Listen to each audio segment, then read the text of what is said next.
This is Nightly Business Report with Sue Herrera and Bill Griffin. Land of confusion. The Dow rebounds, but it wasn't easy. One day after the blue chip index's worst drop of the year. Port in the storm. Walmart's solid quarter makes it a bright spot in this uncertain market, and strategists say there are others. Bigger fraud than Enron. That's what the man who blew the whistle on Bernie Madoff is now saying about General Electric. And GE's CEO hit back hard. Those stories and more tonight on Nightly Business Report for Thursday, August 15th. Good evening, everyone, and welcome. Bill has the evening off. Stocks couldn't figure out if they wanted to go up or down. The Dow and the S&P 500 finished the day higher, a relief for investors who were searching for answers after yesterday's big sell-off. Trade pushed stocks lower and then higher. As money rushed into the bond market, yields fell and stocks followed. And at one point, the yield on the 10-year Treasury dipped below 1.5%. That's the first time that has happened since 2016. The yield on the 30-year hit a record low, but again, that didn't last. Yields rose in an unusually sharp way, and stocks swung with them. Dizzy yet? Well, here's where the major averages closed on the trading day. The Dow Jones Industrial Average rose just about 100 points. The Nasdaq fell 7, and the S&P 500 added 7. Bob Pisani takes a closer look at this strange day. Stocks went for another wild ride on this Thursday, where the Dow swinging between gains and losses all day. We saw whipsaw action first on a number of back-and-forth U.S.-China trade headlines, and then as bond yields fell further to multi-year lows. A member of the European Central Bank said the ECB was setting the stage for an aggressive rate cut in September. And Mexico's central bank announced it was cutting interest rates by a quarter point as well. This is just the latest in a string of more than 30 central bank rate cuts this year alone. Stocks are clearly continuing to take their cues from the bond market, falling to session lows as soon as the yield on the 10-year U.S. Treasury note dipped below 1.5%, but it bounced back as the yields came off of their lows. One clear bright spot today was the consumer. Walmart stock rallied on a solid earnings beat. Retail sales rose more than expected in July. Chinese e-commerce giant Alibaba, they got a big boost from a huge earnings beat of its own. And another sign the consumer economy is clearly doing better than the industrial economy, even over in China. Still, there's no shortage of confusion in the markets, and there's little wonder why. There's an awful lot of models that can't figure out what's going on. A number of key questions can't be answered right now. For example, will China send troops into Hong Kong to quell the protests or not? Will there be real progress on trade talks or not? Will the Fed aggressively cut rates or not? And most importantly, will the global economy be more or less stable by the end of the year or not? That's an awful lot to try to figure out. For Nightly Business Report, I'm Bob Pisani at the New York Stock Exchange. Bob just mentioned the trade headlines that whipsawed the market. Eunice Yoon explains why Beijing is sending such mixed messages. We got two conflicting statements out of different parts of the Chinese government today. One sounded belligerent, the other one conciliatory. The foreign ministry said, "We hope the U.S. side will meet China halfway." But we hear this phrase from Chinese officials quite often. It's boilerplate, standard fare, a common way that Chinese officials describe Beijing's approach. The other statement was posted on the Finance Ministry website, warning that China would take countermeasures for the Trump administration's September tariffs. The authorities said that the U.S. move seriously contravenes consensus at G20 meetings, that the U.S. deviates from the correct track of dialogue, and that China must take those necessary countermeasures. Now, there are no specifics on the countermeasures, but of the two, this one is more meaningful. The point is that even though President Trump partially delayed some tariffs, the Chinese are not seeing this as a concession to them. I was speaking to a source who advises policymakers, and he said the view in Beijing is that this was a concession to U.S. business and not a change to the U.S.'s position. There's also a feeling in Beijing that the situation for President Trump is looking more precarious with the economy and with the upcoming election, and Beijing is in no rush. So the thinking is that Beijing should just continue to wait. For Nightly Business Report, I'm Eunice Yoon in Beijing. And late today, President Trump said he scheduled a call with China's President Xi, though he did not say when. And with all the recent talk about a possible recession and warning signs from the bond market, the actual data isn't all that bad. July's retail sales rose a stronger than expected 0.7%. Business activity gauges in New York and Philadelphia showed continued expansion. Productivity in the second quarter grew at a better than expected pace of 2.3%. That prompted economists to increase their forecasts for third quarter growth to a median pace of 2.1%.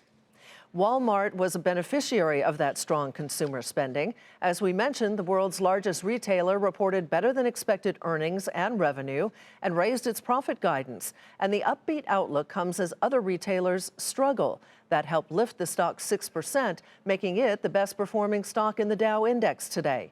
Courtney Reagan takes a look at what Walmart is doing right. Many are worried about an economic slowdown, but Walmart's results aren't sending any warning signals. The world's largest retailer saw U.S. comparable sales grow for 20 straight quarters. Grocery was strong. So was Walmart's online business, which grew 37% over last year. This comes as much of the retail sector struggles, leaving investors to wonder if Walmart's strength is an anomaly. We would attribute more of this to Walmart, but with that being said, the consumer is in good shape as we speak. The unemployment's at a 50-year low, wages are rising, and that is feeding into Walmart's results. Tariffs are expected to hit many Walmart-sold goods in September and December, but the big box retailer feels confident about its ability to navigate through those higher costs and still give shoppers what they want. Walmart is working on various tariff mitigation strategies to hold on to its position as the low-price leader for shoppers and maintain its profit margins for shareholders. They raised the guidance for the full year, saying despite all of the uncertainties and as far as the eye can see today, we got this. This is Walmart exhibiting a lot of strength. This is Walmart definitely managing through a very difficult environment. Outside the U.S., Walmart does expect some downward pressure from a slowing economy in Canada and Brexit concerns weighing on its UK business. That is a very smart and savvy management team. And they are not going to overpromise and underdeliver. They've seen through this. I've covered these guys for 16 and a half years now. This is as good as it's ever been. When I asked Chief Financial Officer Brett Biggs his view of the U.S. consumer and the economy, he said, quote, "From what we see, the consumer is still in good shape overall." And tariffs have been on our mind for the last several months. As a chief financial officer, you are also going to look forward at what could be coming. But we have seen over the years that Walmart does pretty well in different kinds of economic environments. So even if a recession is coming, Walmart is ready. For Nightly Business Report, I'm Courtney Reagan. And Walmart appears to be one of the companies able to manage this uncertain environment. That uncertainty may be why some stock investors look towards small caps, which historically derive their revenue domestically, insulating them a bit from the overseas slowdown.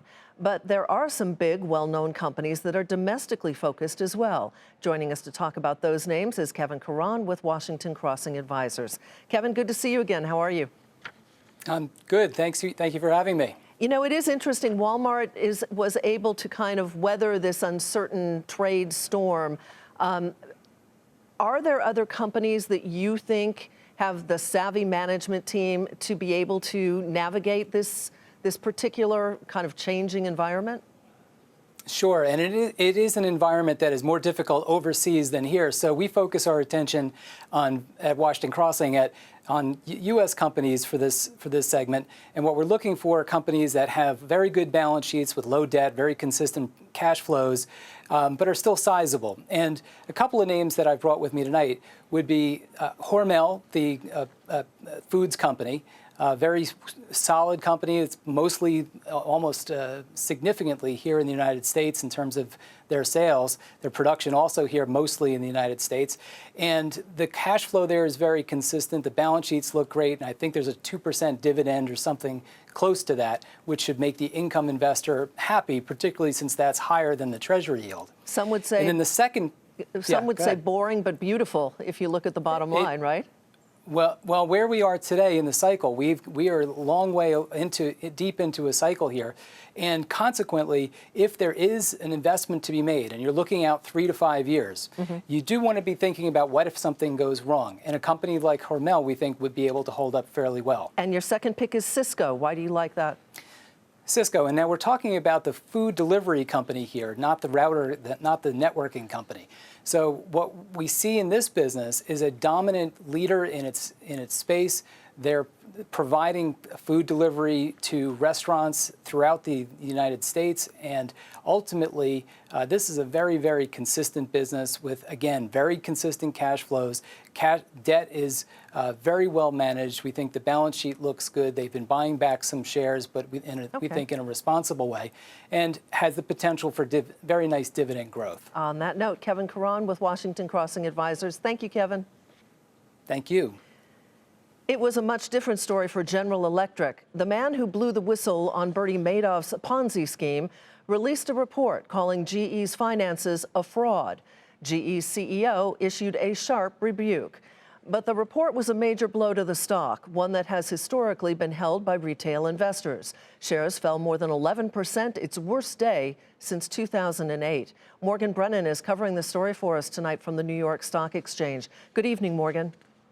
Good evening, Sue, and it is a developing story. So, quote, a bigger fraud than Enron and WorldCom combined. That's what Madoff's whistleblower and financial investigator Harry Markopolos has said about General Electric's accounting in a scathing new 169-page report that was out this morning. The report asserts that GE's, quote, accounting fraud amounts to $38 billion, or 40% of the conglomerate's market value, and that the company has masked the financial problems. The report focuses largely on GE's long-term care insurance business, saying its holdings are a bigger liability than the company is letting on. We went to the statutory filings of 8 GE reinsurance counterparties for long-term care, and we pulled the regulatory filings for the years 2013 to 2018, and we saw all the losses falling onto GE's books, and we saw how much premium dollars they were taking in and what their loss ratios were. GE is losing $5.27 for each dollar of premium income they are taking in. Those losses are unsustainable, and they're growing at an exponential rate. It's worth noting that Markopolos is working with an undisclosed hedge fund that's betting GE's share price will go down. GE CEO Larry Culp firing back this afternoon, calling the report, quote, market manipulation. Mr. Markopolos' report contains false statements of fact, and these claims could have been corrected if he had checked them with GE before publishing the report. Culp arguing the report isn't about, quote, accurate financial analysis, but solely in generating a downward volatility in GE stock so that he and his undisclosed hedge fund partner can personally profit. GE board member Leslie Seidman says the accusations are baseless, unsubstantiated, and that the motives behind the report must be questioned. This report today set a very dangerous precedent where somebody can just say things and then potentially benefit monetarily significantly from the decline in the stock of the company. That is wrong. And I really think that we need to investigate the motives for this. And because here we have Mr. Markopolos and whatever this unnamed hedge fund is probably benefiting significantly financially today, and yet the holders of GE stock have suffered a loss.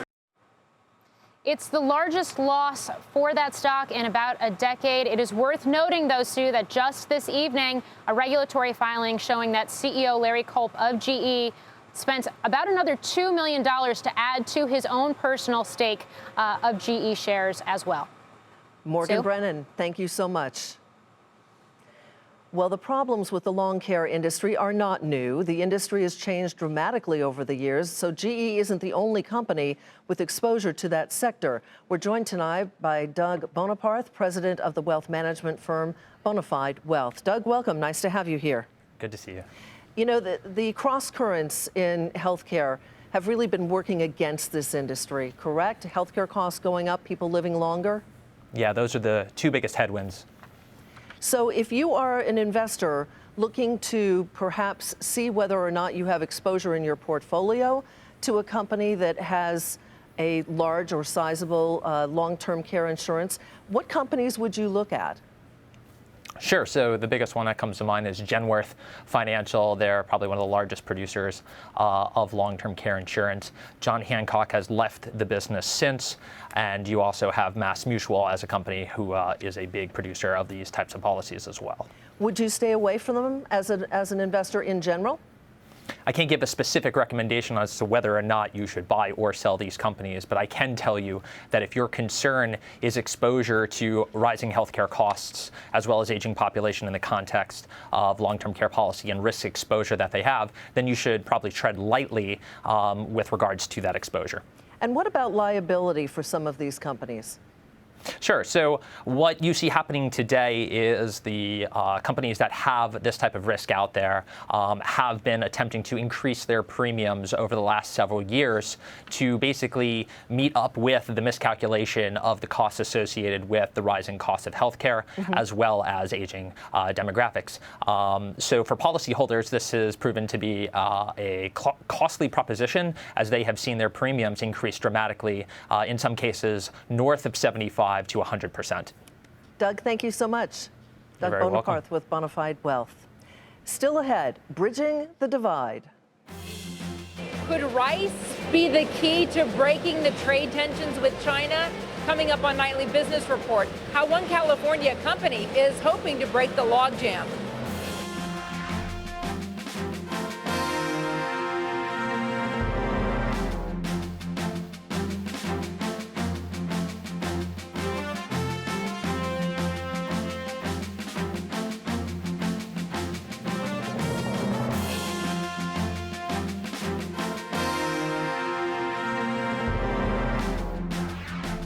The Hong Kong government unveiled an economic stimulus package worth more than $2 billion. The move is designed to support an already slowing economy that's now facing the pressure of political protests, as well as the impact of the U.S.-China trade war.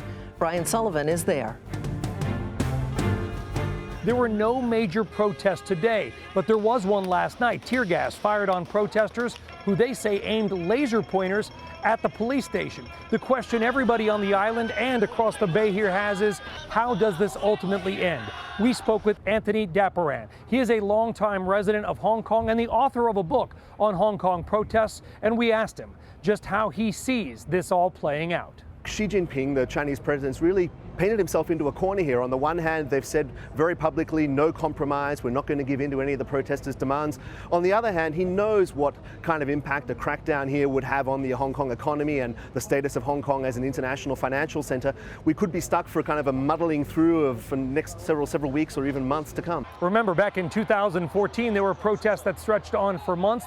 Both sides obviously coming from a weaker economic position, and they hope that these do not do that. But the protesters have demands that Beijing does not seem like it is any closer to meeting. Beijing's response still yet to be perhaps fully felt here in Hong Kong. From an economic perspective, Hong Kong cutting its forecast, implementing economic stimulus to try to help out some of the residents here who have been impacted by not only the trade war, but by the slowdown. But as the stock market here continues to fall week after week, more and more Hong Kongers may be looking to get their money out. We spoke with a lawyer who specializes in helping people get their finances in order and perhaps out of Hong Kong or China. And he told us that his business has picked up. Their fear is the uncertainty, the lack of predictability of what's going to happen, and the instability that's going on right now. So there's a definite interest to move money, capital out of Hong Kong.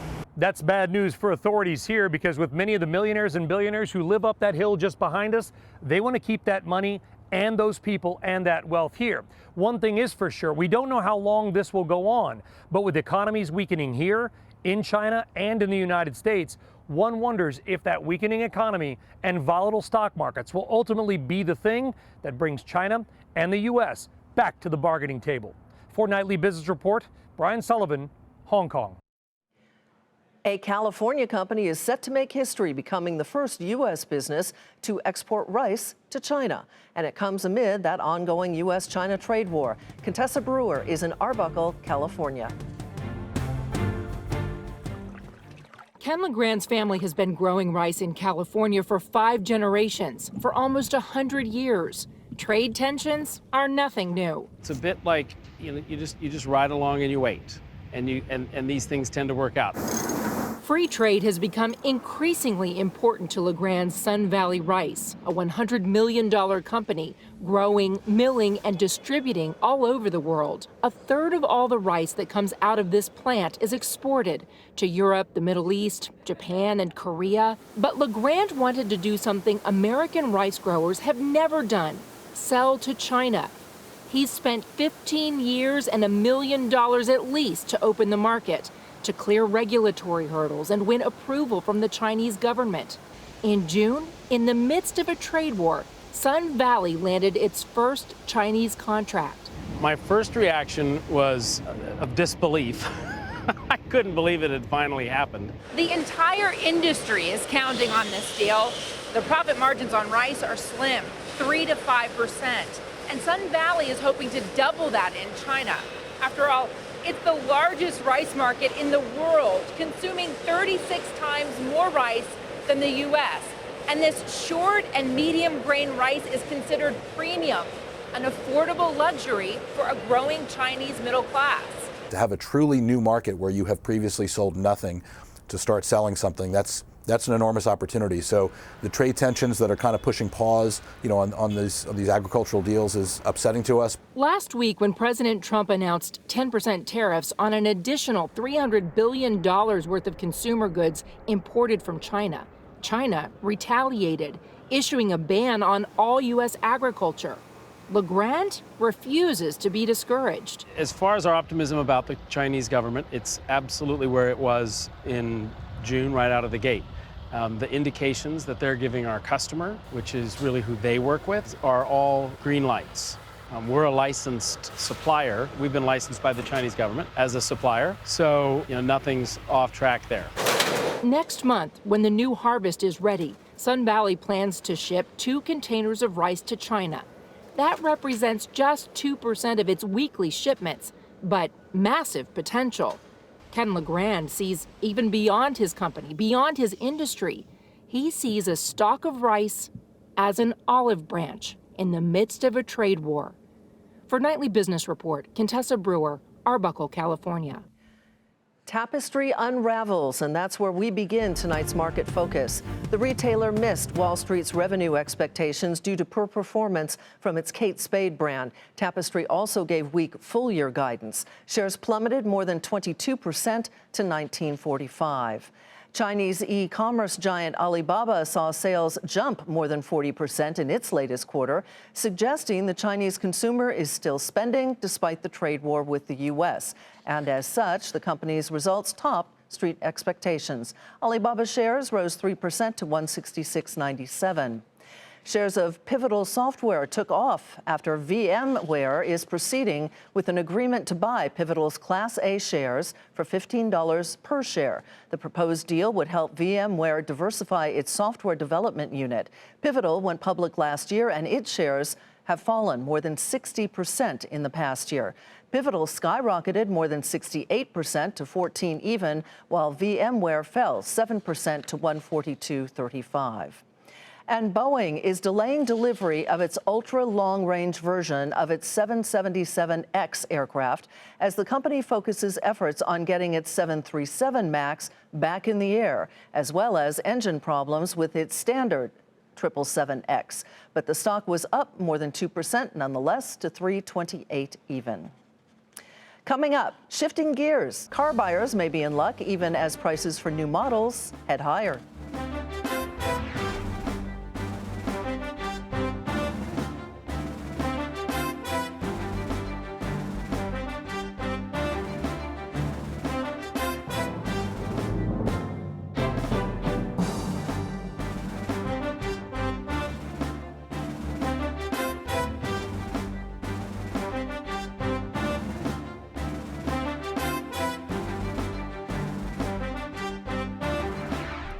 As interest rates fall, those buying a new car or a new truck are also seeing lower rates for auto loans. And that is welcome news for buyers, as well as for dealers who now find themselves working a lot harder to clear out their 2018 models.